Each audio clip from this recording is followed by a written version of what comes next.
ഭാവിയിൽ ചൊവ്വയിൽ മനുഷ്യന് കോളനി സ്ഥാപിക്കണമെങ്കിൽ ചൊവ്വയെ ഭൂമിയുടേത് പോലെയുള്ള ആവാസ വ്യവസ്ഥ ആക്കി മാറ്റേണ്ടതുണ്ട്. സസ്യങ്ങൾക്ക് ജീവിക്കാൻ കാർബൺ ഡയോക്സൈഡ്, വെള്ളം, മണ്ണിലെ പോഷകങ്ങൾ, സൂര്യപ്രകാശം, താപനില, അന്തരീക്ഷ മർദ്ദം എന്നിവ അനിവാര്യമാണ്.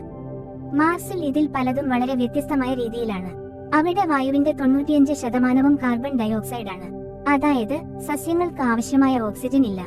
വെള്ളം മിക്കവാറും ഐസിന്റെ രൂപത്തിലാണ്. അതുപോലെ തന്നെ മാർസിന്റെ മണ്ണിൽ പെർക്ലോറേറ്റ് എന്ന വിഷപദാർത്ഥം അടങ്ങിയിരിക്കുന്നു. അത് സസ്യങ്ങൾക്കും മനുഷ്യർക്കും അപകടകാരിയാണ്.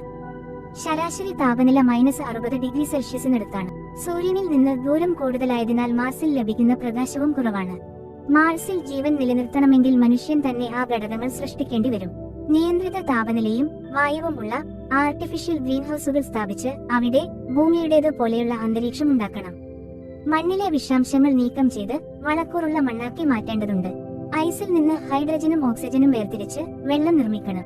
മൊത്തത്തിൽ പറഞ്ഞാൽ ചൊവ്വയിലെ ചുവന്ന മണലിൽ പച്ച നിറം വിതക്കുന്നത് ഇപ്പോൾ അസാധ്യമാണ് എന്ന് തോന്നിയാലും അത് ഒരുനാൾ മനുഷ്യൻ സാധ്യമാക്കും. വീഡിയോ ഇഷ്ടപ്പെട്ടാൽ ലൈക്ക് ചെയ്യൂ, ചാനൽ സബ്സ്ക്രൈബ് ചെയ്യൂ.